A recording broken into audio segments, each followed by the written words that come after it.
तो बेटा alcohols and ethers का डिस्कशन कंप्लीट हो चुका है।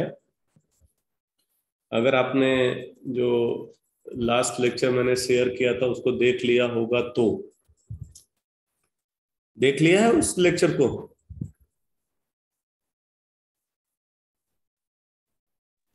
Yes sir. ठीक है। और जो दाउट क्लास हुई थी उसमें मैंने एनसीईआरटी की सारी प्रॉब्लम्स भी डिस्कस कर दिया था।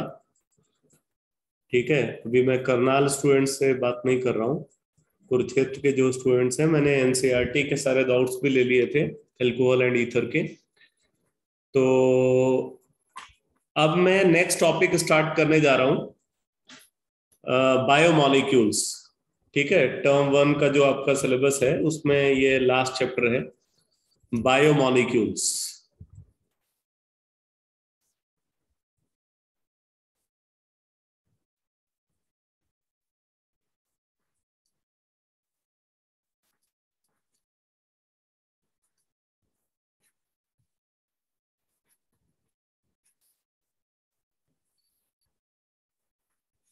जरा सबसे पहले एनसीईआरटी से इसका इंट्रोडक्शन देखते हैं। एनसीईआरटी निकालो।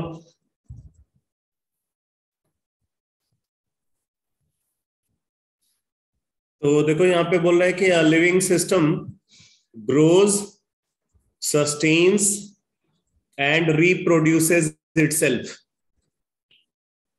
A living system grows, sustains and reproduces itself.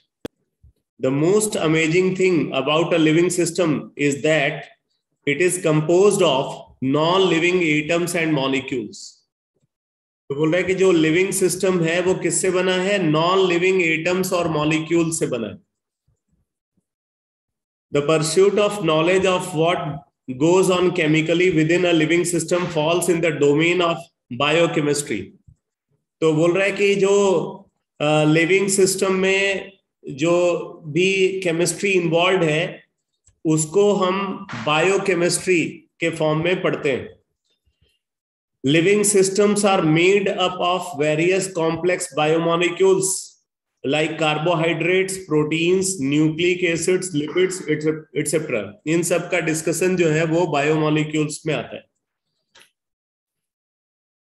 Proteins and carbohydrates are essentially constituent of our food. These biomolecules interact with each other and constitute the molecular logic of life processes. In addition, some simple molecules like vitamins and mineral salts also play an important role in the functions of organisms. Structures and functions of some of these biomolecules are discussed in this unit. तो देखो अगर हम biomolecules को देखें तो biomolecules में हमें क्या क्या पढ़ना है, पहले तो ये देख लेते हैं। तो बायोमॉलिक्यूल्स में जो मेजर डिस्कशन है वो है कार्बोहाइड्रेट्स का। हमें कार्बोहाइड्रेट्स के बारे में पढ़ना है।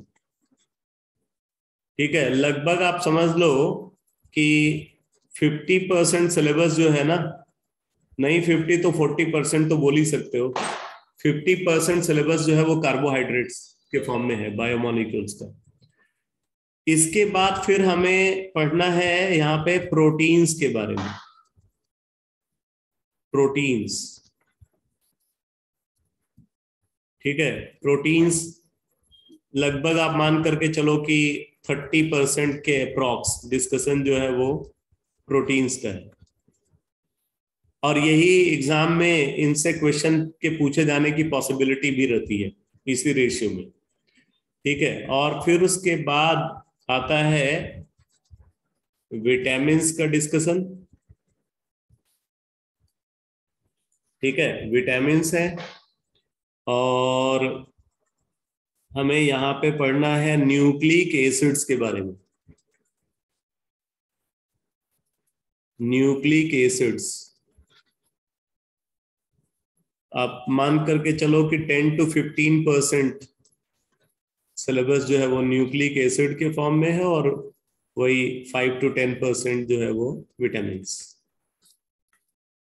ये है वेटेज। लिपिड्स का डिस्कशन जो है वो केमिस्ट्री में नहीं है, वो सब बायो में डिस्कस होगा तो बात अलग है, लेकिन केमिस्ट्री में लिपिड्स का डिस्कशन एनसीईआरटी में नहीं है, मतलब वो आपके सिलेबस में नहीं है। वैसे लिपिड्स भी बायोमॉलिक्यूल्स ही होते हैं, तो बट उनका डिस्कशन यहाँ पे गिवन नहीं। तो हमें कार्बोहाइड्रेट्स, प्रोटीन्स, विटामिन्स और न्यूक्लिक एसिड्स पे फोकस करना है। तो सबसे पहले देखो कार्बोहाइड्रेट्स को डिस्कस किया जा रहा है, ठीक है, कार्बोहाइड्रेट्स। तो यहां पे देखो carbohydrates are primarily produced by plants and form a very large group of naturally occurring organic compounds. Some common examples are cane sugar, glucose, starch, etc. ये carbohydrates हैं. Most of them have a general formula CxH2OY. तो अगर हम carbohydrates को consider करें,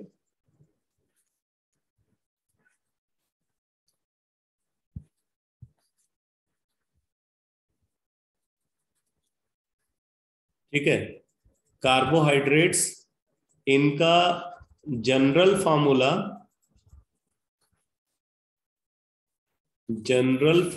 इनका क्या है, CxH2OY. ये इनका जनरल फॉर्मूला. वैसे सारे कार्बोहाइड्रेट इस जनरल फॉर्मूला को नहीं सेटिस्फाई करते, तो carbohydrates have general formula this. अब अगर आप इस जनरल फॉर्मूला को देखो तो यहाँ पे क्या है, H2O यानी कि हाइड्रेट, और C तो कार्बन हाइड्रेट, इसीलिए इनको क्या बोला जा रहा है, कार्बोहाइड्रेट बोला जा रहा है. ये कार्बन हाइड्रेट्स हैं या कार्बोहाइड्रेट्स हम इनको बोलते हैं. Most of them have a general formula CxH2OY and were considered as hydrates of carbon, from where the name carbohydrate was derived. For example, the molecular formula of glucose into this general formula. अगर हम glucose को consider करें, glucose C6H12O6, तो इसको आप लिख सकते हो C6H2O6. तो ये इस फॉर्मूला को सेटिस्फाई कर रहा है. But all the compounds which fit into this general formula classified at but all the compounds which fit into this formula may not be classified as carbohydrates. जैसे एसिटिक एसिड को अगर consider करें तो acetic acid का general formula क्या है, C2, ठीक है, C2H2O ट्वाइस. तो इस हिसाब से अगर आप देखो तो एसिटिक एसिड को भी कार्बोहाइड्रेट होना चाहिए, बट एसिटिक एसिड कार्बोहाइड्रेट नहीं है. एसिटिक एसिड कार्बोहाइड्रेट नहीं है, जबकि ये इस जनरल फॉर्मूला को सेटिस्फाई कर रहा है. इसी तरीके से बोला similarly रैमनोज C6H12O5, Rhamnose C6H12O5 is a carbohydrate but does not fit in this definition. अगर रैमनोज को कंसिडर करें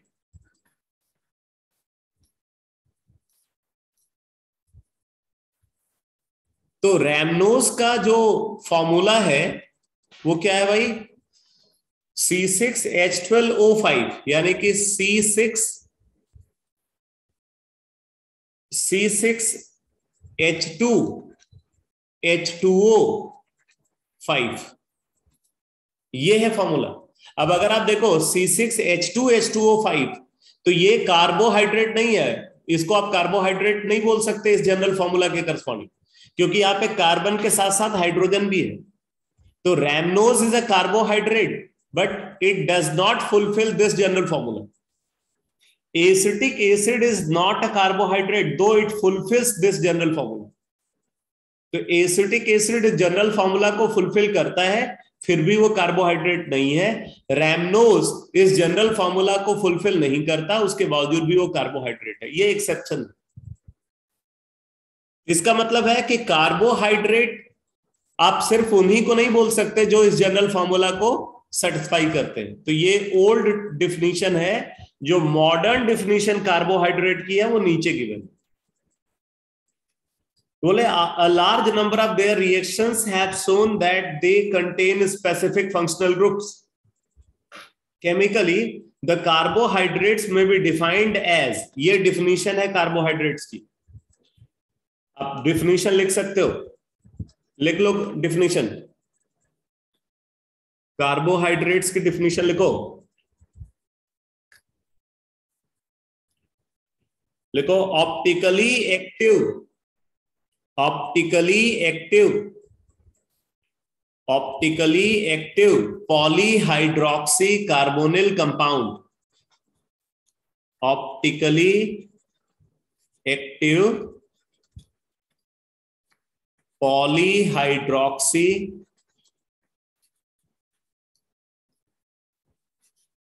carbonyl compounds, optically active polyhydroxy carbonyl compounds, or the compounds, or the compounds, or the compounds which produce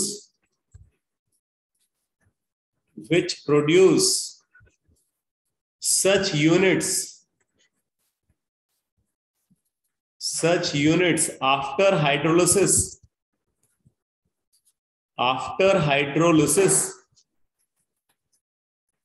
are called carbohydrates, are called carbohydrates.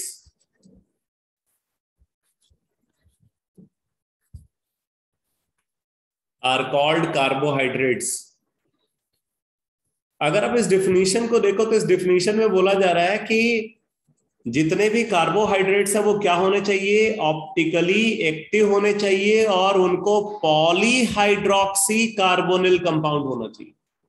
ये important है। ऐसे polyhydroxy यानी कि multiple OH group उनके अंदर प्रेजेंट होना चाहिए और उनके अंदर कार्बोनिल ग्रुप यानी कि एल्डिहाइड या कीटोन भी होना चाहिए। तो पॉलीहाइड्रोक्सी कार्बोनिल कंपाउंड जो ऑप्टिकली एक्टिव है या ऐसे कंपाउंड्स जो हाइड्रोलिसिस के थ्रू पॉलीहाइड्रोक्सी कार्बोनिल कंपाउंड जो ऑप्टिकली एक्टिव है उनको प्रोड्यूस करते, उन कंपाउंड्स को कार्बोहाइड्रेट बोला जाता है। वो कंपाउंड्स जो कि पॉलीहाइड्रोक्सी कार्बोनिल कंपाउंड है और ऑप्टिकली एक्टिव है, या वो कंपाउंड्स जो हाइड्रोलिसिस के थ्रू ऐसे optically active polyhydroxy carbonyl compound को प्रोड्यूस करते हैं, सच कंपाउंड्स आर कॉल्ड कार्बोहाइड्रेट्स। ये डिफिनीशन है कार्बोहाइड्रेट्स की, ये इनकी मॉडर्न डिफिनीशन है। तो पहले मुझे ये बताओ, ये डिफिनीशन क्लियर हुई क्या? Yes sir. Yes sir. ठीक है, carbohydrates optically active polyhydroxy carbonyl compound को बोला जाता है या उन कंपाउंड्स को बोला जाता है जो हाइड्रोलिसिस के through optically active polyhydroxy carbonyl compound को प्रोड्यूस करते हैं। ऐसे कंपाउंड को कार्बोहाइड्रेट्स बोलते हैं। अब जरा आगे देखो, बोले some of the carbohydrates which are sweet in taste are also called sugar. Some of the carbohydrates which are sweet in taste are also called sugar. तो वो कार्बोहाइड्रेट्स जो स्वीट टेस्ट के होते हैं उनको सुगर बोला जाता है। The most common sugar used in our homes is named as sucrose, whereas the sugar present in milk is known as lactose. आगे बोले कार्बोहाइड्रेट्स आर ऑल्सो कॉल्ड सैकेराइड्स। ठीक है, तो कार्बोहाइड्रेट्स को सुगर भी बोलते हैं, लेकिन सारे कार्बोहाइड्रेट्स नहीं। इसको आप अलग से लिख सकते हो, पैरा चेंज करके लिख लो, those carbohydrates which are sweet,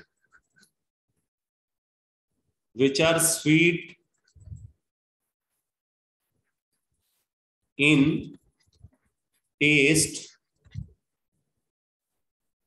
which are sweet in taste,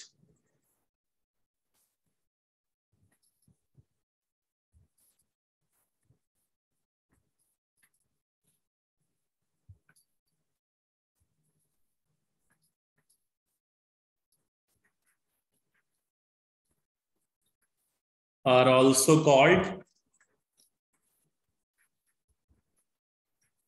sugar.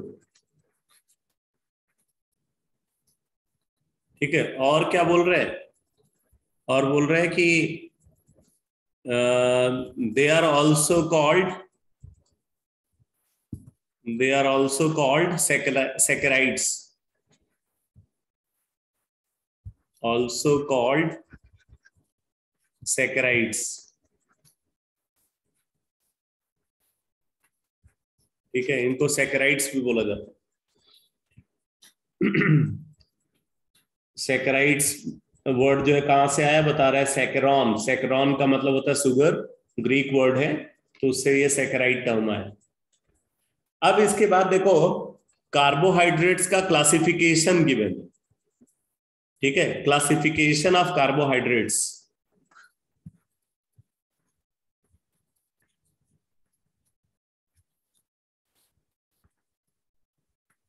Of carbohydrates,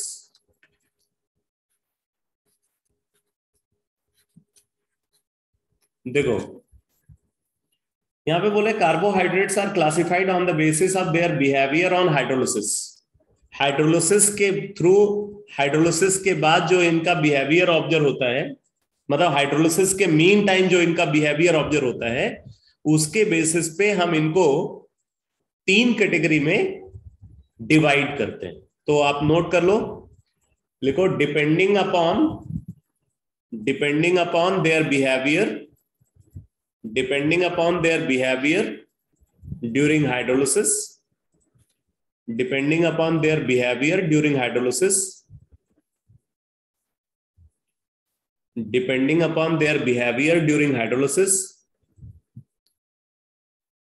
they are further classified,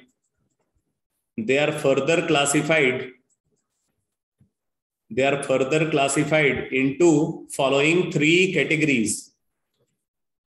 They are further classified into following 3 categories. They are further classified into following 3 categories. Number 1, monosaccharides. Monosaccharides.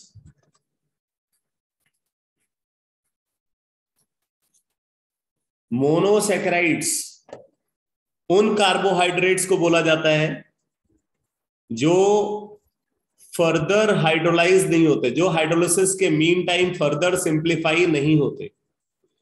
ठीक है, तो आप note कर लो, those carbohydrates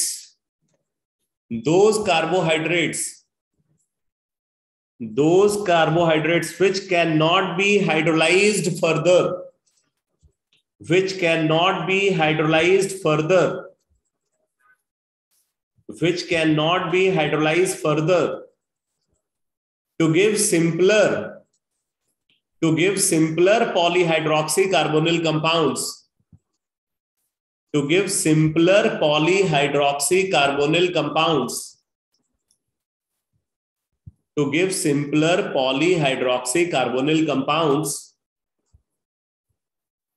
are called monosaccharides.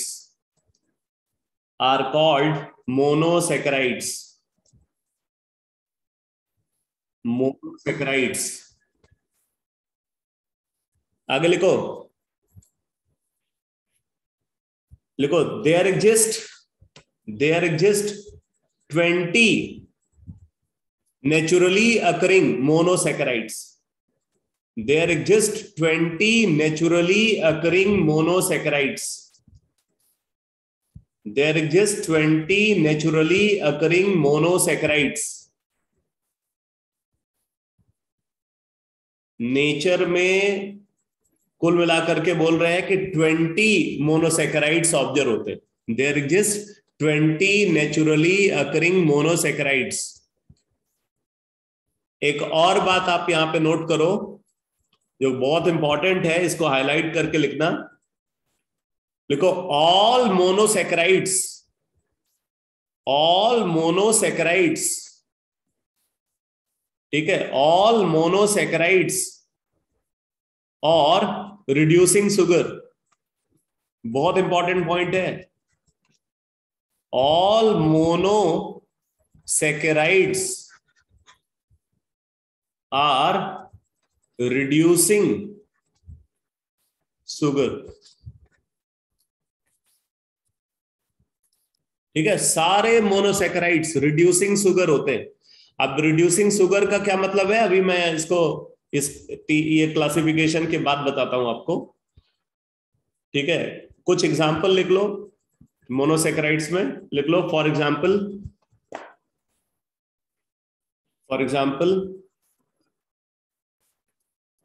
लिख लो glucose, fructose,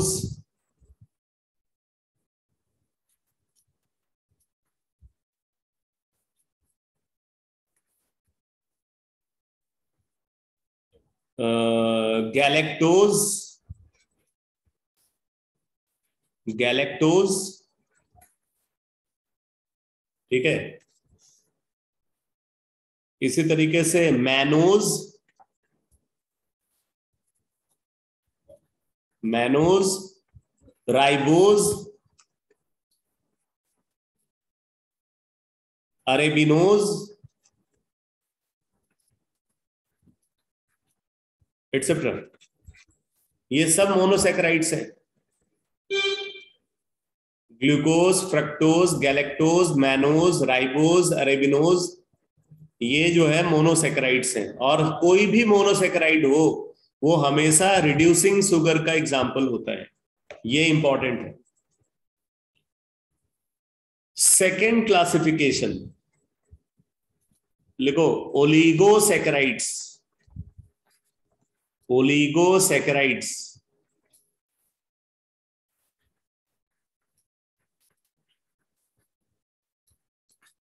oligosaccharides, इसमें लिखो those carbohydrates, those carbohydrates, those carbohydrates which on hydrolysis, which on hydrolysis,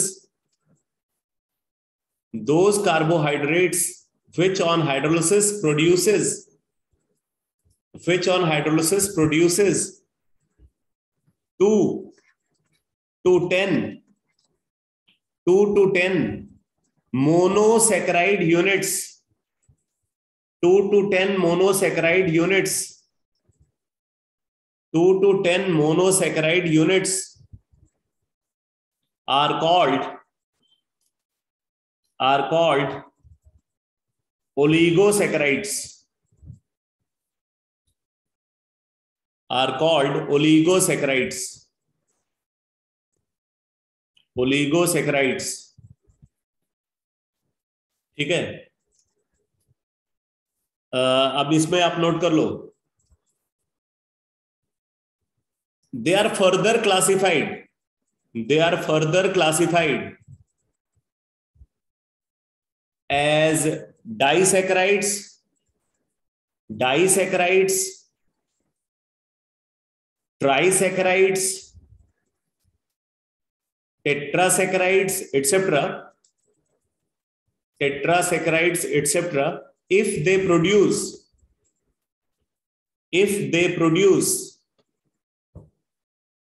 2, if they produce 2, 3, 4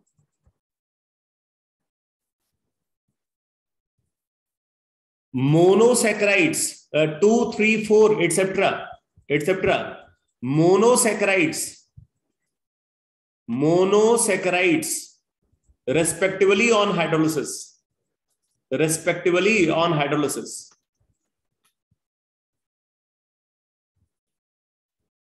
अगर 2 monosaccharide ये प्रोड्यूस कर रहा है हाइड्रोलिसिस के थ्रू तो इनको डाइसेकेराइड बोलेंगे। 3 मोनोसेकेराइड प्रोड्यूस कर रहे हैं तो ट्राइसेकेराइड, 4 प्रोड्यूस कर रहे हैं तो टेट्रासेकेराइड। इस तरीके से ओलिगोसेकेराइड के फर्दर कई सारे क्लासिफिकेशन है, डाइसेकेराइड, ट्राइसेकेराइड, टेट्रासेकेराइड, पेंटासेकेराइड, हेक्सासेकेराइड। तो इस तरीके से हम इनको क्लासिफाई करते हैं। बट ओलिगोसेकेराइड्स में भी डाइसेकेराइड सबसे कॉमन है। आप इस बात को नोट कर लो, लिख लो, among oligosaccharides, among oligosaccharides, among oligosaccharides, among oligosaccharides, disaccharides are most common. Disaccharides are most common. Disaccharides are most common. एक बात आप डाइसैकेराइड्स के बारे में हाईलाइट करके लिखो, disaccharides can be reducing sugar. Disaccharides can be reducing sugar as well as non-reducing sugar, both. Disaccharides can be reducing sugar as well as non-reducing sugar, both. ठीक है, जो डाइसैकेराइड्स हैं उनमें से कुछ रिड्यूसिंग शुगर होते हैं और कुछ नॉन रिड्यूसिंग शुगर होते हैं।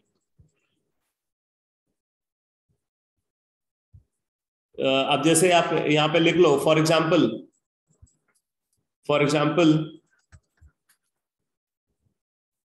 Sucrose, which is a disaccharide. Sucrose, which is a disaccharide of glucose and fructose. Disaccharide of glucose and fructose. Glucose and fructose. Glucose and fructose is an example of non-reducing sugar. Is an example of non-reducing sugar. Is an example of non-reducing sugar. Non-reducing sugar. इसी तरीके से एक और example लिखो, maltose. Maltose,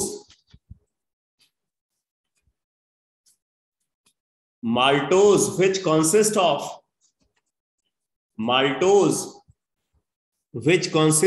glucose only. Maltose, which consists of glucose only, जो सिर्फ glucose से बना होता है. Maltose, which consists of glucose only, is an example of reducing sugar. Is an example of reducing sugar. Is an example of reducing sugar. ठीक है, ऐसे ही एक और इंपॉर्टेंट एग्जांपल नोट कर लो, lactose,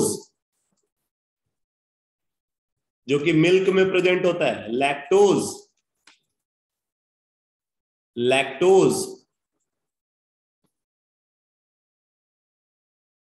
which consists of galactose and glucose. Which consists of galactose, GALACTOSE, which consists of galactose and glucose. Galactose and glucose is also an example of reducing sugar. Is also an example of reducing sugar. तो जो disaccharides हैं, disaccharides में आपको reducing sugar के भी example मिल जाएंगे और non reducing sugar के भी एग्जाम्पल मिल जाएंगे। तो ये समझ में आ गया बेटा, डाइसैकेराइड का डिस्कशन, ओलिगोसैकेराइड का डिस्कशन क्लियर हुआ? Yes sir.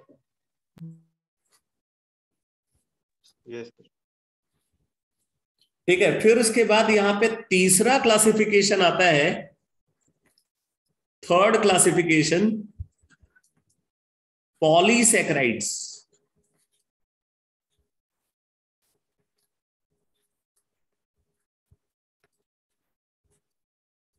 पॉलीसैकेराइड्स नोट करो, लिखो those carbohydrates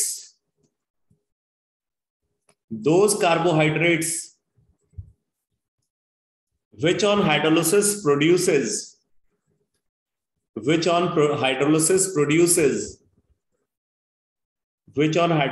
produces more than 10 monosaccharide units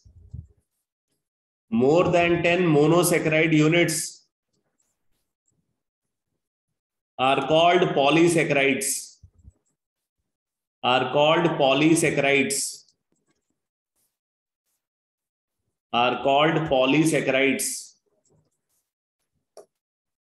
लिख लो, फॉर एग्जाम्पल स्टार्च,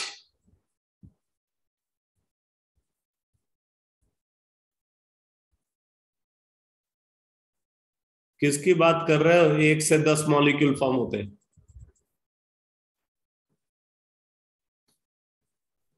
पॉली में मोर देन 10, पॉलीसैकेराइड्स में मोर देन 10, ओलिगोसैकेराइड में 2 to 10, और मोनोसैकेराइड में तो एक ही बनेगा, मतलब उसको फर्दर आप हाइड्रोलाइज नहीं कर पाओगे। मैं एक बार फिर से रिपीट कर रहा हूं पॉलीसैकेराइड्स का detail. Those carbohydrates which on hydrolysis produces more than 10 monosaccharide units, are called polysaccharides. For example, starch, cellulose,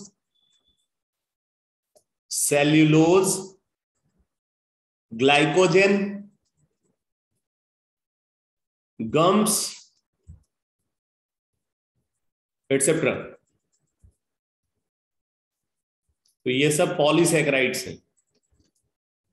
ठीक है, अब जरा आप देखो, एक बात ये भी बोली गई है यहां पे, polysaccharides are not sweet in taste, hence they are also called non sugars. इस बात को नोट कर लेना, इसको भी लिख लो, एनसीईआरटी की लैंग्वेज है। Polysaccharides are not sweet in taste. Polysaccharides are not sweet in taste. Hence they are also called non-sugars. ठीक है, क्योंकि ये स्वीट टेस्ट के नहीं होते हैं, इसीलिए हम इनको नॉन शुगर बोलते हैं। अब आगे देखो, लिखा हुआ the carbohydrates may also be classified as either reducing or non reducing sugars. ठीक है, फिर आगे बोल रहे हैं all those carbohydrates which reduce Fehling solution and Tollens reagent are referred to as reducing sugar. अब ये देखो, ये फेहलिंग रिएजेंट क्या है, टॉलेंस रिएजेंट क्या है, बेनेडिक्ट्स रिएजेंट क्या है, ये सब एल्डिहाइड और कीटोन की रिएक्शन केमिस्ट्री में आता है। ठीक है, जिसमें टॉलेंस रिएजेंट के बारे में तो मैंने थोड़ी बहुत इंफॉर्मेशन आपको बताया था, याद है भाई? टॉलेंस रिएजेंट के बारे में मैंने बताया था क्लास में, अमोनिकल सिल्वर नाइट्रेट को टॉलेंस रिएजेंट बोलते हैं। ठीक है, तो वही बात यहाँ पे बोली जा रही है। तो मतलब ये है कि अभी आप इस लाइन को बहुत अच्छे से नहीं समझ पाओगे तब तक जब तक कि आप एल्डिहाइड और कीटोन को फिनिश नहीं कर लेते। अब इन्होंने अब इसको सीक्वेंसिंग में रख लिया है इस चैप्टर को, तो अब मजबूरी है। समझना पड़ेगा। बेसिकली ये जो है ना, ये Fehling's reagent, Tollens reagent, Benedict's reagent के साथ जो एनालिटिकल टेस्ट ऑब्जर्व होता है, ये एल्डिहाइड और कीटोन को लेकर के ऑब्जर्व होता है मोस्टली। ये जो रिएजेंट्स हैं, ये एल्डिहाइड और कीटोन को डिस्टिंग्विश करने के लिए यूज होता है।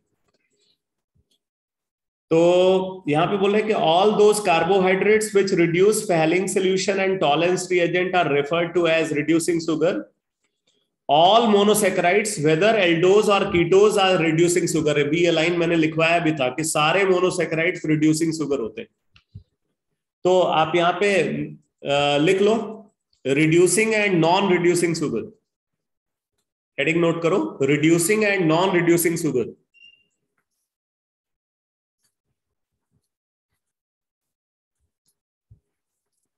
रिड्यूसिंग एंड non-reducing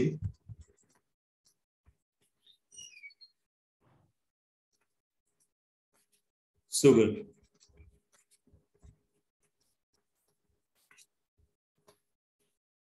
किसमें लिखो बेटा? those carbohydrates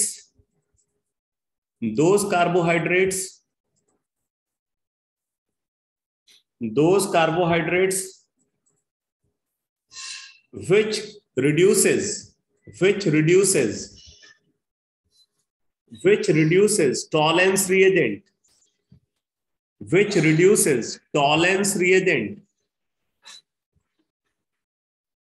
tolerance reagent,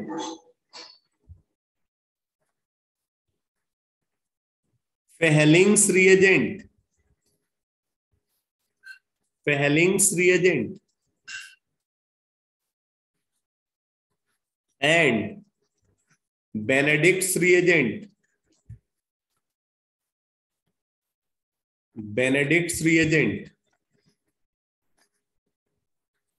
are called reducing sugar।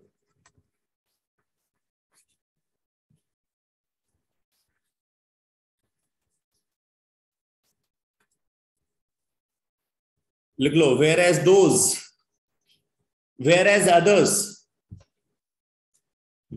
others जो ऐसा नहीं कर पाते, whereas others are called non-reducing sugar। whereas others are called non-reducing sugar। whereas others are called non-reducing sugars। अब यहां पे एक बार फिर से लिख लेना, हाईलाइट करते हुए लिखो all monosaccharides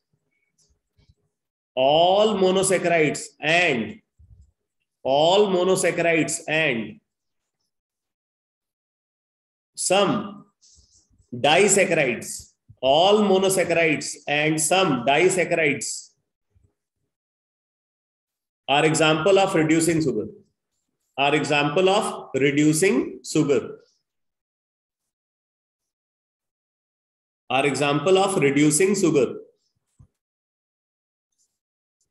अब मैं आपको एक बड़ी इंपॉर्टेंट बात यहां पे बताने जा रहा हूं। ये बेसिकली एक स्ट्रक्चरल फीचर मैं बता रहा हूं जिसको आपको उस कार्बोहाइड्रेट के फॉर्मूला में देखना पड़ेगा। अगर कार्बोहाइड्रेट के फॉर्मूला में एक पर्टिकुलर स्ट्रक्चरल फीचर प्रेजेंट है तो वो रिड्यूसिंग शुगर है, और अगर वो स्ट्रक्चरल फीचर नहीं है तो वो नॉन रिड्यूसिंग शुगर है।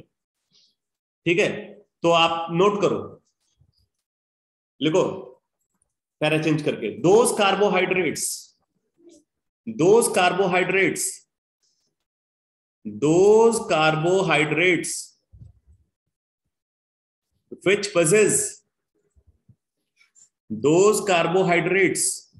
which possess hemiacetal group,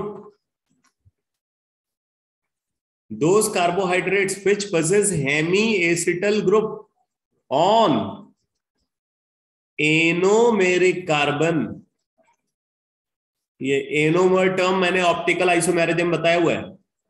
Hemy acetal group on anomeric carbon, anomeric carbon are called reducing sugar,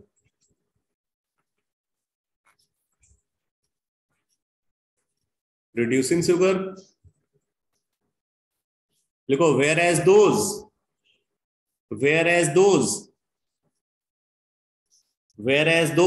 which possess acetal group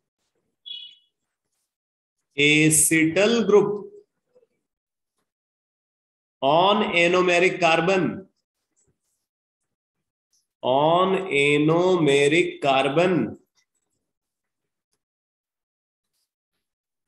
are called non-reducing sugar.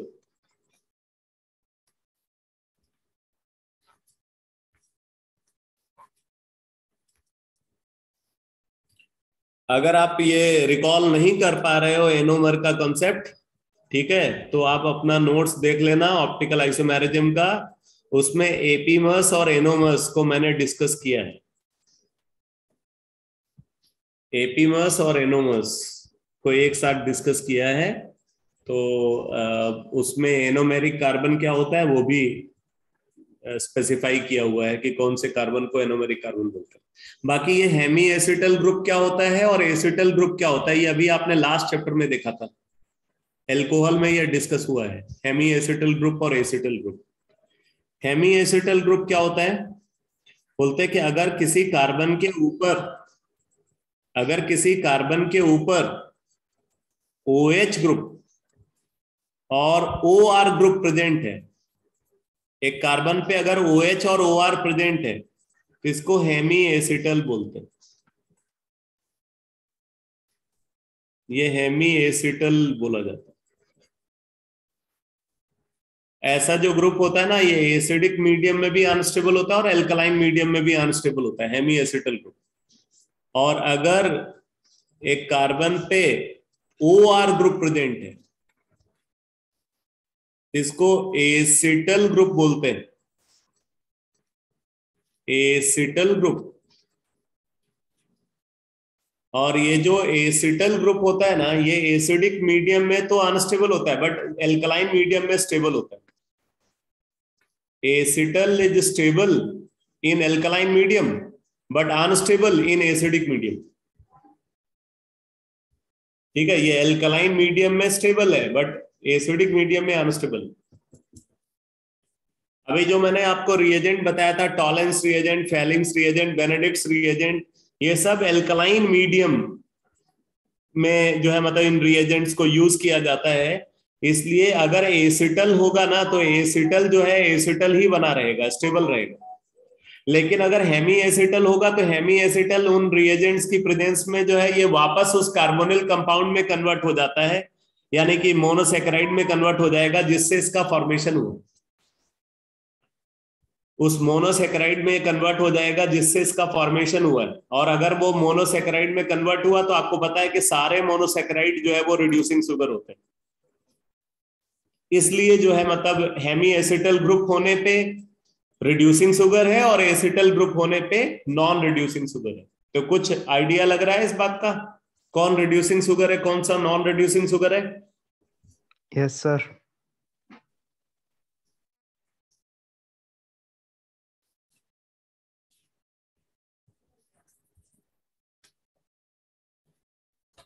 ये हेमी एसिटल बनता है जैसे कोई कार्बोनिल कंपाउंड है, carbonyl compound को अगर आप एल्कोहल से रिएक्ट कराओ तो पहले हेमी एसिटल बनता है और फिर वो फर्दर एल्कोहल से रिएक्ट करके एसिटल बना देता है।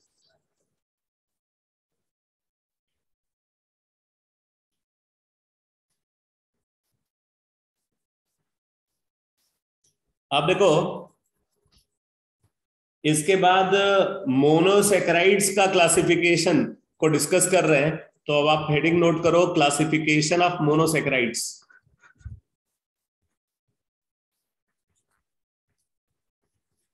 Classification of monosaccharides.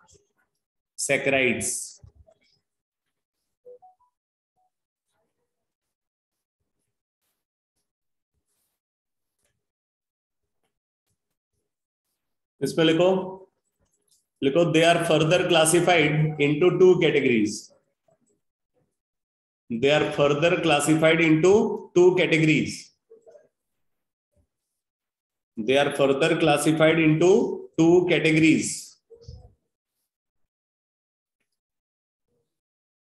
Number one, aldose. Aldose. इसमें लिख लो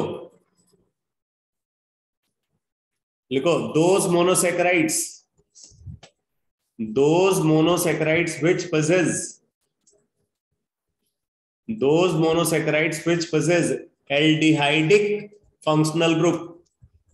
Aldehydic functional group. Those monosaccharides which possess aldehydic functional group are called aldose. Are called aldose. Are called aldose. ठीक है। फॉर एग्जाम्पल कुछ एग्जाम्पल बता देता हूं। For example glucose, ribose,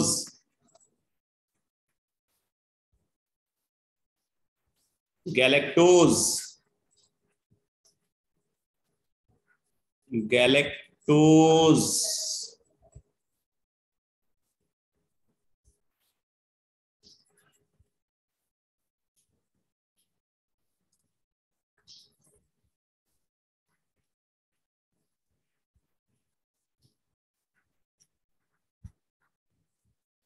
etc. Number two, ketose.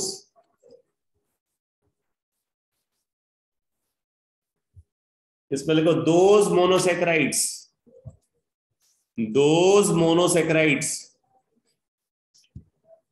which possess ketonic functional group. Those monosaccharides which possess ketonic functional group. Those monosaccharides which possess ketonic functional group. Those monosaccharides which possess ketonic functional group are called ketose. Ketose. For example, fructose. Fructose एक कीटोज है। Fructose और भी example है, ये famous example है fructose. ठीक है। अब देखो अगर एल्डोज को हम देखें तो एल्डोज को फर्दर क्लासिफाई करते हैं उनमें प्रेजेंट नंबर ऑफ कार्बन के बेसिस पर। जैसे एक एल्डोज है जिसमें 6 कार्बन है तो वो एल्डो हेक्सोज बोला जाएगा। आप इस बात को नोट कर लो। लिखो if a monosaccharide possesses aldehydic group and 5 carbon, aldehydic group and 5 carbon,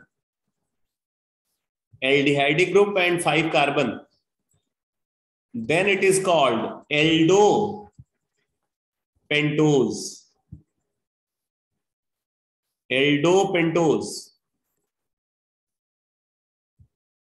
ठीक है, एल्डोपेंटोज।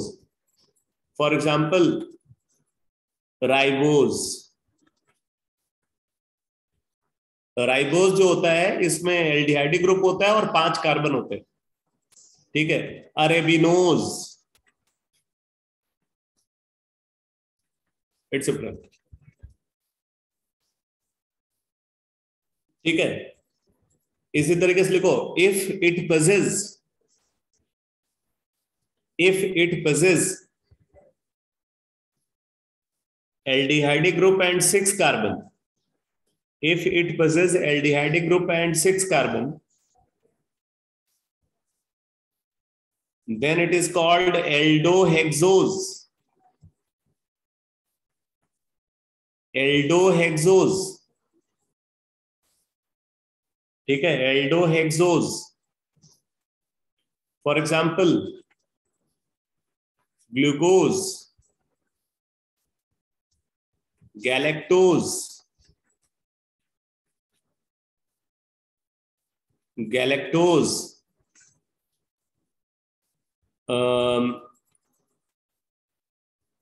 mannose, etc. ये सब एल्डोहेक्सोज है. इसी तरीके से अगर मान लो कीटोनिक फंक्शनल ग्रुप और 6 कार्बन है तो वो कीटोहेक्सोज हो जाएगा. कीटोहेक्सोज. अगर कीटोनिक फंक्शनल ग्रुप और 6 कार्बन है तो ketohexose. For example fructose. Fructose जो होता है ये कीटोहेक्सोज होता है. फ्रक्टोज जो है ये कीटोहेक्सोज है. ये सब क्लासिफिकेशन है मोनोसैकेराइड का. तो अब तक का जो भी डिस्कशन है ये समझ में आ रहा है भाई सबको? Yes sir. Yes sir.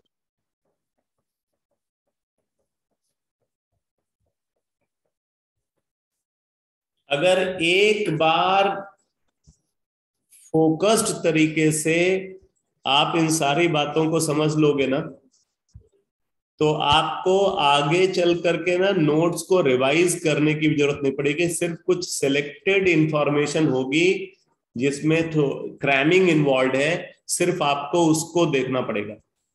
बाकी ये पूरा चैप्टर जो है ना ये आपको दोबारा से पढ़ने की जरूरत नहीं पड़ेगी. अब देखो, अब इन्होंने मोनोसैकेराइड्स का डिस्कशन स्टार्ट किया है.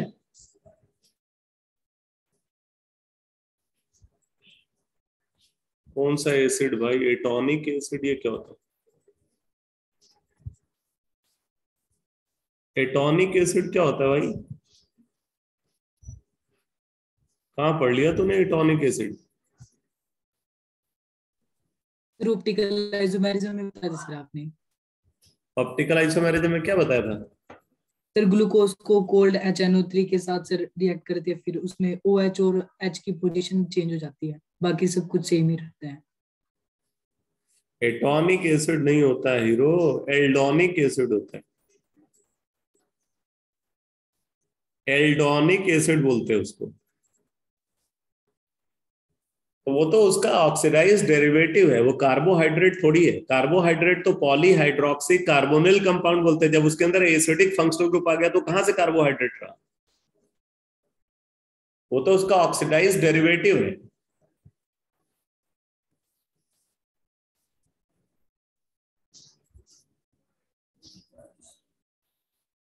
तो आप देखो यहां पे जो मोनोसैकेराइड्स के एग्जाम्पल में सबसे पहले ग्लूकोज को कंसिडर किया जा रहा है. ग्लूकोज और फ्रक्टोज का यहाँ पे डिटेल डिस्कशन है. ग्लूकोज और फ्रक्टोज का मोनोसैकेराइड में ग्लूकोज और फ्रक्टोज को इन डिटेल इन्होंने डिस्कस किया है. बाकी फिर डाइसैकेराइड्स को डिस्कस किया है और आगे पॉलीसैकेराइड्स को डिस्कस किया है. तो ग्लूकोज क्या होता है अब उसके बारे में उसका डिटेल देखते हैं.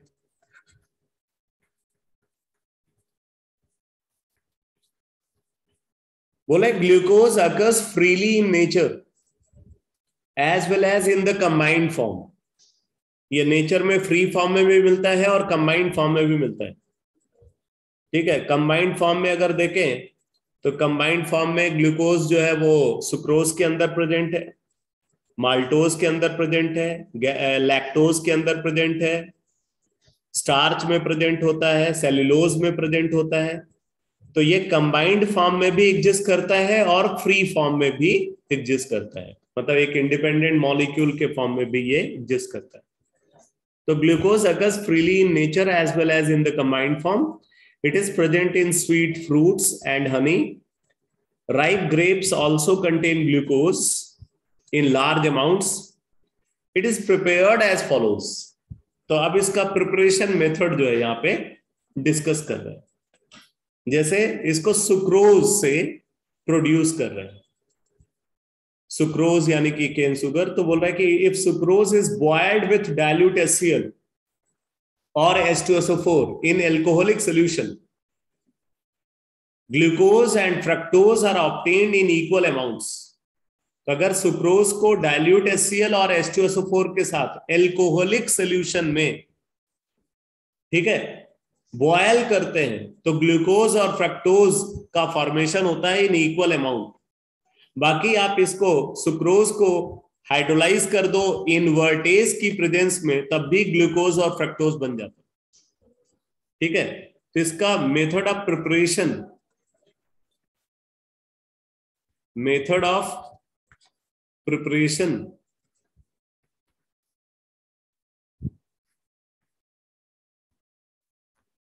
अगर आप देखो तो कैसे बना रहे हैं इसको, सुक्रोज,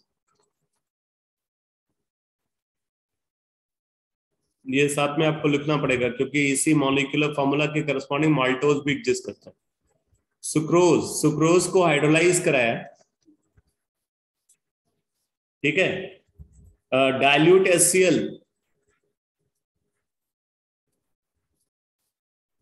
और डाइल्यूट H2SO4 की प्रेजेंस में, तो यहां पे बन जाता है C6H12O6 प्लस C6H12O6। इनमें से एक ग्लूकोज मॉलिक्यूल है और दूसरा फ्रक्टोज मॉलिक्यूल।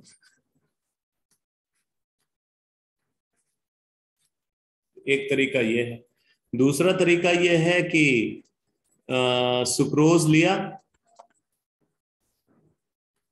इसको हाइड्रोलाइज किया इनवर्टेज की प्रेजेंस में, ये एंजाइम यूज करते हैं इनवर्टेज।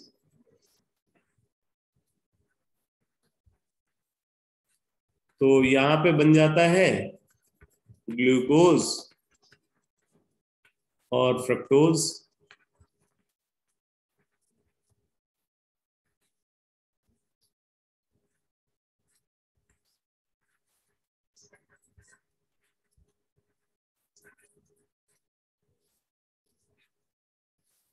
ग्लूकोज और फ्रक्टोज का फॉर्मेशन होता है। इसी तरीके से इसका फॉर्मेशन देखो स्टार्च से भी कर रहे हैं, प्रिपरेशन फ्रॉम स्टार्च।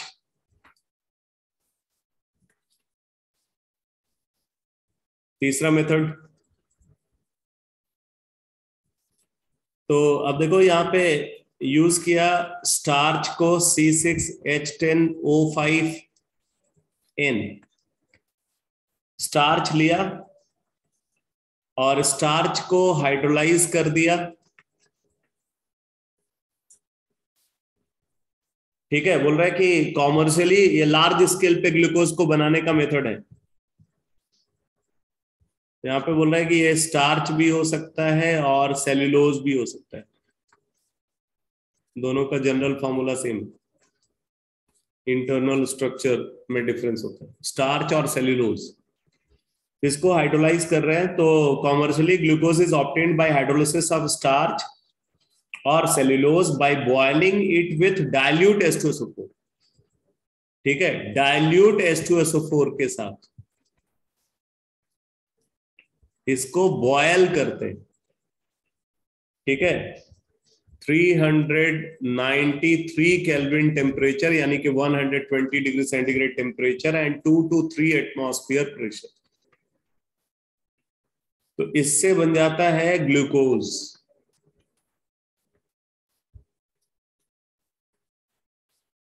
ग्लूकोज बन जाता है। तो लार्ज स्केल पे ग्लूकोज को प्रोड्यूस करने के लिए इस मेथड को यूज करते हैं।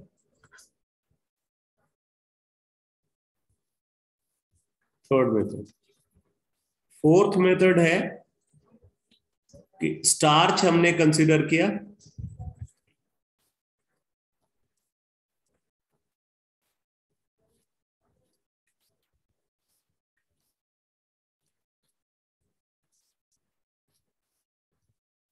स्टार्च हमने कंसिडर किया, सेल्यूलोज नहीं, स्टार्च। और इसको हम ट्रीट करते हैं डायास्टेज एंजाइम की प्रेजेंस में, डायास्टेज। तो यहां पे बन जाता है माल्टोज। एक मिनट,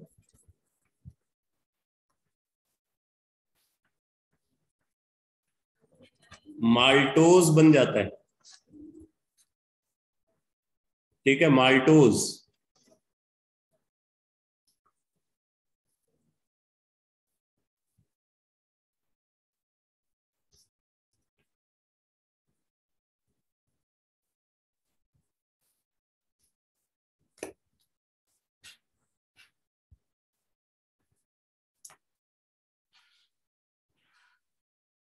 अब इसके बाद माल्टोज को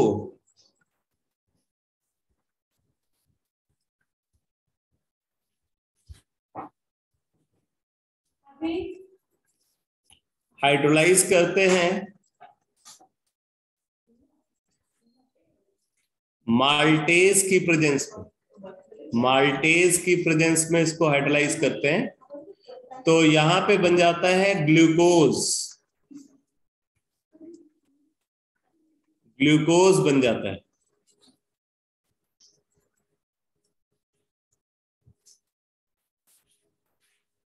ठीक है, दो स्टेप में, पहले स्टार्च से बना माल्टोज और फिर माल्टोज से बना ग्लूकोज।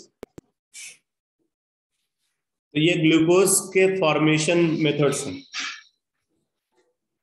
ये मेथड क्लियर हुआ बेटा? Yes sir. इसमें ये वाला जो है ना, ये मेथड, ये है industrial method, industrial method of preparation ये है।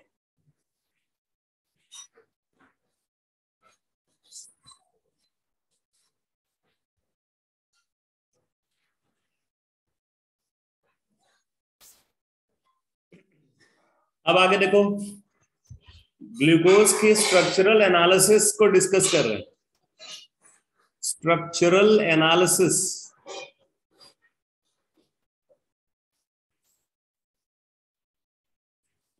Analysis of glucose.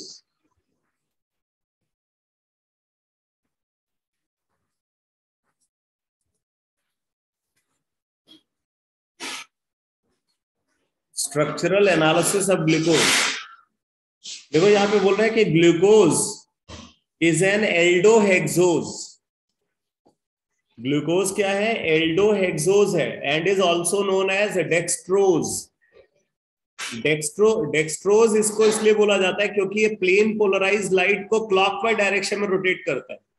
ये डेक्स्ट्रो रोटेटरी होता है, इसलिए डेक्सट्रोज बोलते हैं। तो glucose is an aldohexose and is also known as dextrose. फिर आगे बोला, it is the monomer of many of the larger carbohydrates, namely starch, cellulose. It is probably the most abundant organic compound on earth. अर्थ पे जितने भी organic compounds मिलते हैं उनमें सबसे ज्यादा एबंडेंट ऑर्गेनिक कंपाउंड ग्लूकोज ही है। It was assigned the structure given below on the basis of the following evidences. अब जो ग्लूकोज का स्ट्रक्चर है उसके फेवर में एविडेंसेस बता रहे हैं। ठीक है, ग्लूकोज का जो स्ट्रक्चर है वो उस स्ट्रक्चर के फेवर में कुछ एविडेंस आपको बता रहे हैं। Evidences in the favour of structure of glucose. अब ये आपसे बोर्ड एग्जाम में जब सब्जेक्टिव पेपर होगा तो सब्जेक्टिव पेपर में ये पूछा जा सकता है, लेकिन टर्म 2 में तो बेसिकली ये चैप्टर्स आने नहीं है, तो फिर ये पूछा भी नहीं जा सकता है। फिर भी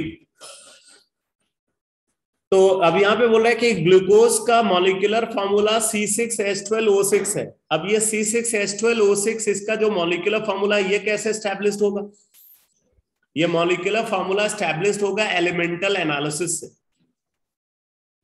कि इसके अंदर जैसे ग्लूकोज का सर्टेन अमाउंट ऑफ सैंपल ले लिया, उस सैंपल का कंबशन करा दिया, कंबशन करा करके हमने ये देख लिया कि भाई कितना CO2 बन गया, कितना H2O बन गया। CO2 और H2O जो प्रोड्यूस हुआ उसका अमाउंट को मेजर करके और फिर CO2 से कार्बन का मास निकाल लिया और H2O से हाइड्रोजन का मास निकाल लिया। तो कार्बन और हाइड्रोजन का मास अगर पता चल गया तो बाकी जो टोटल मास था उसमें से कार्बन और हाइड्रोजन का मास को सब्ट्रैक्ट कर दो तो ऑक्सीजन का मास मिल जाएगा, और फिर वहां से कार्बन का परसेंटेज, हाइड्रोजन का परसेंटेज और ऑक्सीजन का परसेंटेज मिल जाएगा। और फिर जैसे हम इंपीरिकल फॉर्मूला निकालते हैं, 11th में बताया था, फिर उसी मेथड को यूज करते हुए कंपाउंड का इंपीरिकल फॉर्मूला निकाल लेते हैं और इंपीरिकल फॉर्मूला से उसका मॉलिक्यूलर फॉर्मूला डिटरमाइन हो जाता है। तो वहां से ये इसका मॉलिक्यूलर फॉर्मूला पता चला है। तो molecular formula of glucose is C6H12O6। तो molecular formula of glucose is C6H12O6। और बोले on prolonged heating with hydrogen iodide it forms normal hexane, hydrogen iodide and red phosphorus भी होना चाहिए। On prolonged heating with HI and red phosphorus it forms normal hexane, suggesting that all the 6 carbon atoms are linked in a straight chain। तो अगर glucose को HI और red phosphorus के साथ heat करते हैं तो क्या बन जाता है? नॉर्मल हेक्सेन बन जाता है। अब नॉर्मल हेक्सेन का फॉर्मेशन ये सजेस्ट कर रहा है कि ग्लूकोज के सारे कार्बन एक दूसरे से डायरेक्टली ज्वाइंड है। ठीक है, इससे ये प्रूफ होता है कि ग्लूकोज के सारे कार्बन एक दूसरे से डायरेक्टली कनेक्टेड, यानी कि ग्लूकोज के प्रिंसिपल चेन में 6 कार्बन है। ये आप कंक्लूड कर सकते हो। ये पॉइंट क्लियर हुआ? Yes sir. Yes sir. Third point देखो, बोल रहा है glucose reacts with hydroxyl amine to form an oxime. ये हाइड्रोक्सिल अमाइन से रिएक्ट करके ऑक्सीन बना रहा है and adds a molecule of hydrogen cyanide to give cyanohydrin. These reactions confirm the presence of a carbonyl group in glucose. तो अब देखो, अगर किसी कार्बोनिल कंपाउंड को हाइड्रोक्सिल अमाइन से रिएक्ट कराते हैं, ये बात आपके लिए नई नहीं है, पहले भी बता चुका हूं आइसोमेरिज्म में।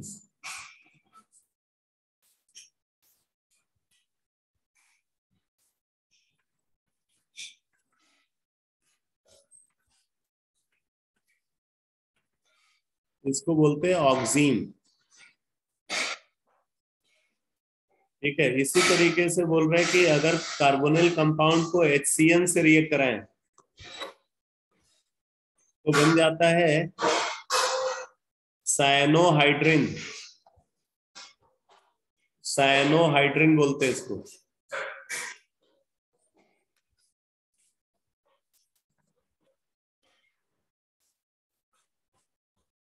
क्योंकि ग्लूकोज जो है ऑक्सीन फॉर्मेशन भी करता है और साइनोहाइड्रिन भी फॉर्मेशन भी करता है, तो इससे ये कंफर्म होता है कि ग्लूकोज के अंदर carbonyl functional group present. Clear हुआ बेटा? Yes sir. अगर कार्बोनिल कंपाउंड को हाइड्रोक्सिल अमाइन के साथ रिएक्ट कराते हैं तो ऑक्सीन बनता है, और HCN से रिएक्ट कराते हैं तो साइनोहाइड्रिन बनता है। ग्लूकोज NH2OH के साथ ऑक्सीन और HCN के साथ साइनोहाइड्रिन का फॉर्मेशन करता है। इससे ये कंफर्म होता है कि ग्लूकोज के अंदर कार्बोनिल फंक्शनल ग्रुप प्रेजेंट है। तो हमें ये पता चल गया कि इसके मॉलिक्यूलर फॉर्मूला में 6 कार्बन, 12 हाइड्रोजन, 6 ऑक्सीजन है, और ये सारे कार्बन इसके एक दूसरे से डायरेक्टली कनेक्टेड है, मतलब प्रिंसिपल चेन में 6 कार्बन है, और इसके अंदर कार्बोनिल फंक्शनल ग्रुप है, बिकॉज ये हाइड्रोक्सिल अमाइन के साथ ऑक्सीन और HCN के साथ साइनोहाइड्रिन का फॉर्मेशन करता है।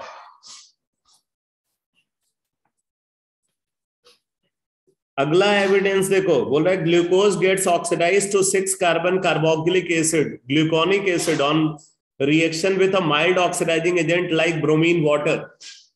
अगर ग्लूकोज को ब्रोमीन वाटर से रिएक्ट कराते हैं तो ग्लूकोनिक एसिड बनता है। अब ब्रोमीन वाटर जो है ना, ये माइल्ड ऑक्सीडाइजिंग एजेंट होता है बेटा, ये माइल्ड ऑक्सीडाइजिंग एजेंट है, क्योंकि माइल्ड ऑक्सीडाइजिंग एजेंट इसको ऑक्सीडाइज करके ग्लूकोनिक एसिड में कन्वर्ट कर देता है। ग्लूकोनिक एसिड को एल्डोनिक एसिड भी बोलते हैं।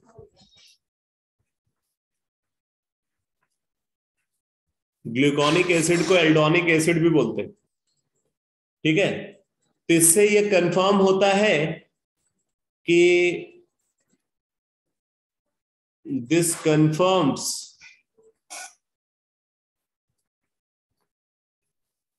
the presence of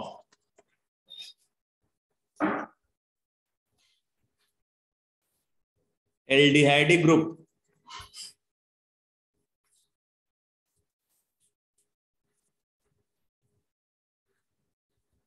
in it, ठीक है। तो इससे ये कंफर्म होता है कि इसके अंदर एल्डिहाइड ग्रुप प्रेजेंट, क्योंकि जो कीटोन होता है ना, कीटोन ऑक्सीडेशन को लेकर के रेजिस्टेंस दिखाता है। कीटोन आसानी से ऑक्सीडाइज नहीं होता, एल्डिहाइड बहुत आसानी से ऑक्सीडाइज हो जाता है। यहाँ पे हम माइल्ड ऑक्सीडाइजिंग एजेंट यूज कर रहे हैं और वो माइल्ड ऑक्सीडाइजिंग एजेंट इसको ऑक्सीडाइज कर देता है। तो ये कंफर्म करता है कि इसके अंदर एक ऐसा फंक्शनल ग्रुप है जो बहुत इजिली ऑक्सीडाइज हो जाता है। तो इसका मतलब इसके अंदर एल्डिहाइड है, क्योंकि कार्बोनिल ग्रुप तो पहले ही कंफर्म हो गया था। अब कार्बोनिल ग्रुप में या तो वो एल्डिहाइड हो सकता था या कीटोन हो सकता था। तो ये वाली कैरेक्टरिस्टिक ये दिखा रही है कि वो एल्डिहाइड ही है। इसका मतलब ग्लूकोज एक एल्डोज है। ये बात समझ में आई?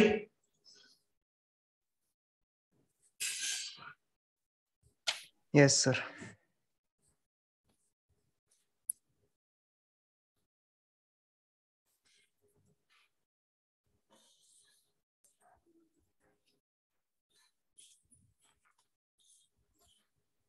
नेक्स्ट पॉइंट देखो, बोले acetylation of glucose, acetylation of glucose with acetic anhydride gives glucose pentaacetate which confirm the presence of 5 hydroxyl groups. Since it exists as a stable compound, 5 OH groups should be attached to different carbon atoms. अब ये बात ये specially क्यों बोल रहे हैं? क्योंकि आपको पता है कि एक कार्बन पे 2 OH ग्रुप अनस्टेबल होता है। अगर 2 OH ग्रुप सेम कार्बन पे हो तो वो अनस्टेबल होता है। तो क्योंकि ये पेंटा एसिटेट का फॉर्मेशन कर रहा है एसिटिक एनहाइड्राइड या एसिटाइल क्लोराइड से रिएक्ट करके, इससे पता चलता है कि इसके अंदर 5 OH ग्रुप स्टेबल फॉर्म में प्रेजेंट है। स्टेबल फॉर्म में प्रेजेंट होने का मतलब है कि वो अलग अलग कार्बन पे प्रेजेंट। समझ में आया बेटा?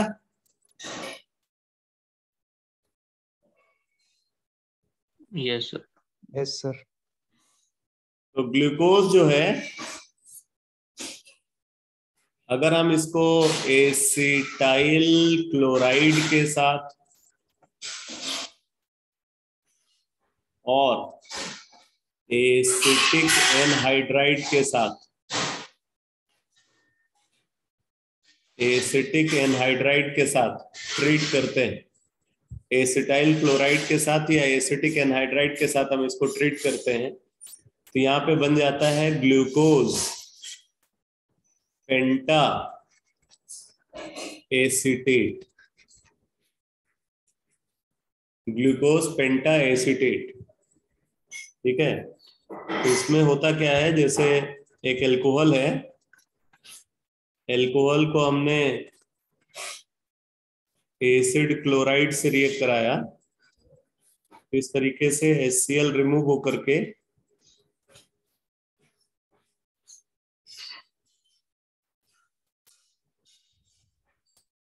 ये बन जाएगा ROCOR। देखो ये एक एस्टर बन गया। ठीक है, ऐसे अगर आप एसिटिक एनहाइड्राइड को कंसीडर करोगे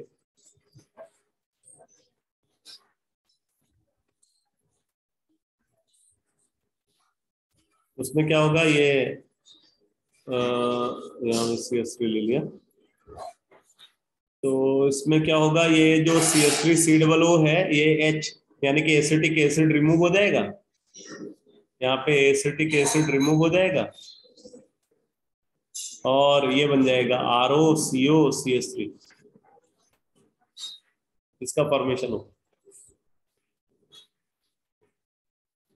तो इन प्रोडक्ट्स का फॉर्मेशन ये दिखाता है कि यहाँ पे एल्कोहलिक फंक्शनल ग्रुप है, और क्योंकि ये पेंटा एसिटेट बना रहा है मतलब इसके अंदर 5 OH ग्रुप है, 5 OH group in stable form. ठीक है,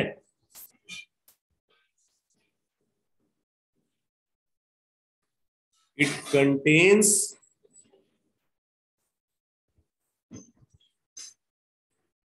5 OH ग्रुप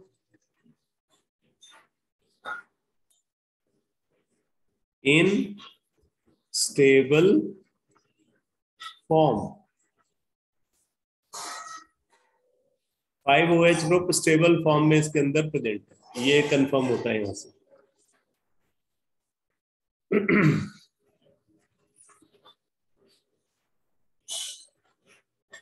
तो इसका मतलब अब तक की जो स्ट्रक्चरल एनालिसिस है वो स्ट्रक्चरल एनालिसिस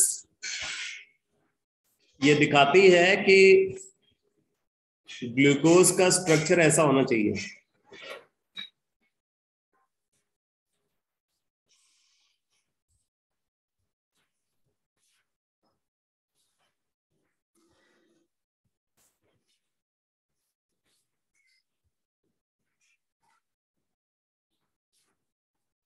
ऐसा स्ट्रक्चर ग्लूकोज का होना चाहिए। एल्डिहाइडिक फंक्शनल ग्रुप, सारे कार्बन एक दूसरे से डायरेक्टली कनेक्टेड और 5 OH ग्रुप यहाँ पे present.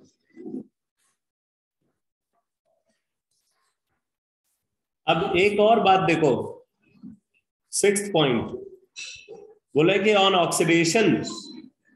Oxidation with nitric acid glucose as well as gluconic acid both yield a dicarboxylic acid saccharic acid। saccharic acid को aldaric acid भी बोलते हैं, aldaric acid ALDARIC। this indicate the presence of a primary alcoholic group in glucose। इसकी बात कर रहे हैं, ये प्राइमरी एल्कोहल है। ठीक है, ये सेकेंडरी है, ये सेकेंडरी है, ये सेकेंडरी है, ये सेकेंडरी है। इसकी प्रेजेंस को कंफर्म करने के लिए क्या बोल रहे हैं कि ये कोल्ड नाइट्रिक एसिड से रिएक्ट करके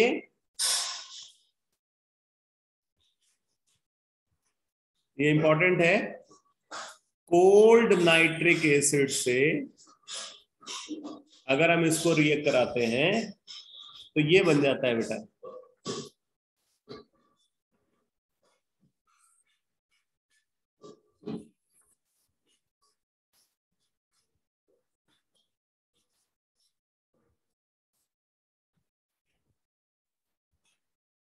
ये बन जाता है, इसको बोलते हैं सैक्रिक एसिड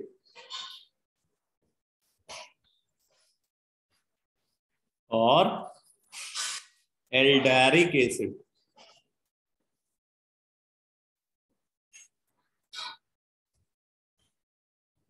ये बोलते हैं, ये ग्लूकोज है।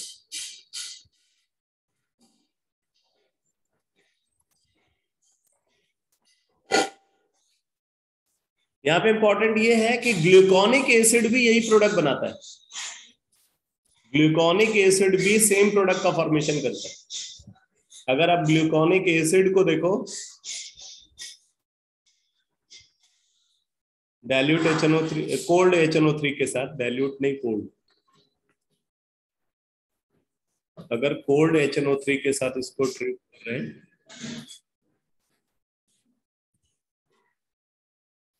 पहले इसका स्ट्रक्चर देख लो, ग्लूकोनिक एसिड का और एल्डोनिक एसिड, ये होता है स्ट्रक्चर।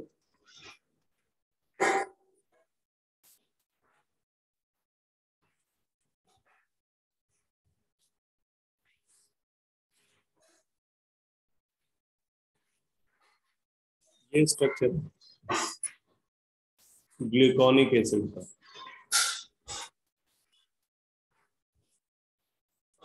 ये ग्लूकोनिक एसिड, तो ग्लूकोनिक एसिड कोल्ड HNO3 के साथ रिएक्ट करके क्या बनाता है, सैक्रिक एसिड और एल्डेरिक एसिड। और ग्लूकोज भी कोल्ड HNO3 के साथ रिएक्ट करके सैक्रिक एसिड और एल्डेरिक एसिड बनाता है। अगर आप हॉट HNO3 यूज करोगे ना, तो हॉट HNO3 की प्रेजेंस में ये सारे बॉन्ड ब्रेक होने लगते हैं, ये सारे कार्बन कार्बन बॉन्ड ब्रेक होने लगते हैं, इसलिए यहाँ पे कोल्ड HNO3 होना चाहिए। तो कोल्ड HNO3 के साथ ये डाइकार्बोक्सिलिक एसिड का फॉर्मेशन करता है। इससे ये कंफर्म होता है कि इसके अंदर एल्डिहाइडिक ग्रुप के साथ साथ प्राइमरी अल्कोहलिक फंक्शनल ग्रुप भी प्रेजेंट है, क्योंकि ये कोल्ड HNO3 के साथ डाइकार्बोक्सिलिक एसिड बना रहा है। इससे ये कंफर्म होता है कि इसके अंदर एल्डिहाइडिक फंक्शनल ग्रुप है जो बहुत आसानी से ऑक्सीडाइज हो जाता है, और साथ में प्राइमरी अल्कोहलिक फंक्शनल ग्रुप भी है जो ऑक्सीडाइज होकर के C₂H ग्रुप में कन्वर्ट हो रहा है। हुआ क्लियर?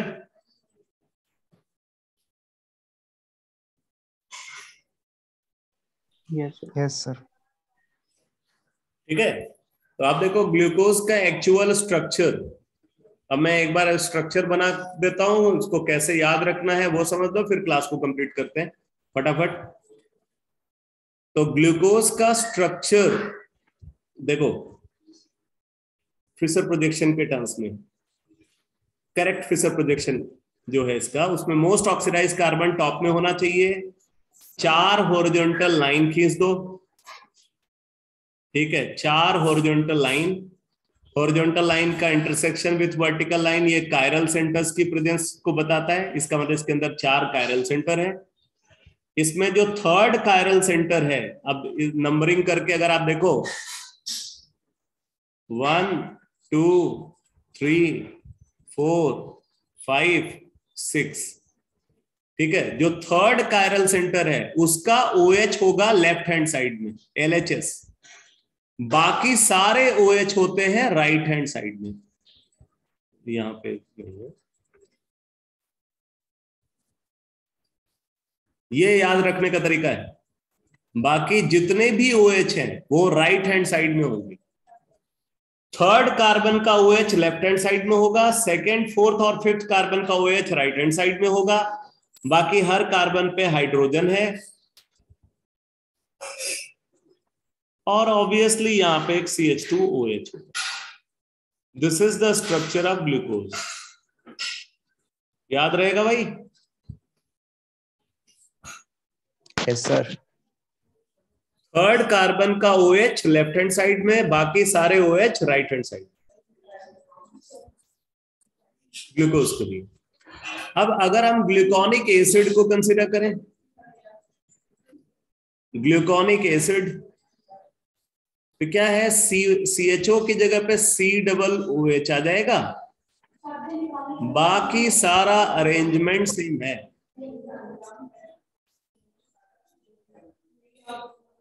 बाकी सारा अरेंजमेंट सेम है बेटा।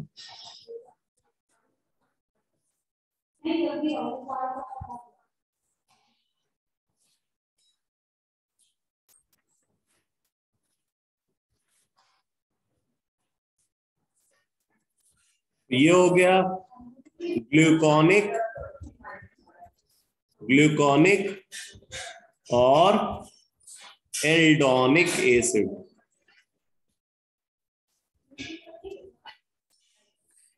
एल्डोनिक एसिड, और देखो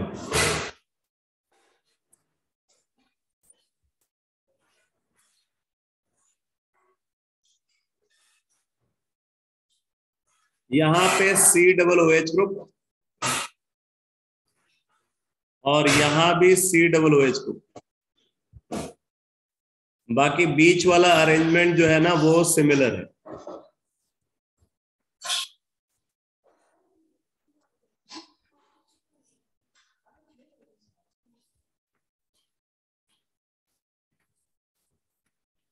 ये हो गया सैक्रिक एसिड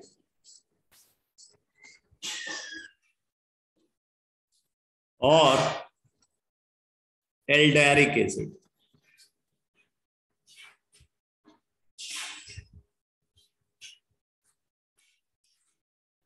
ये है बेटा, आ गया समझ में? ग्लूकोज का स्ट्रक्चर बना लो, बाकी सबका स्ट्रक्चर अपने आप समझ में आ जाएगा। C3OH लेफ्ट हैंड साइड, बाकी सब राइट हैंड साइड। तो बस आज की क्लास को यहीं पे कंप्लीट करते हैं, बाकी जो एनालिसिस है उसको कल की क्लास में देखेंगे। ओके बेटा,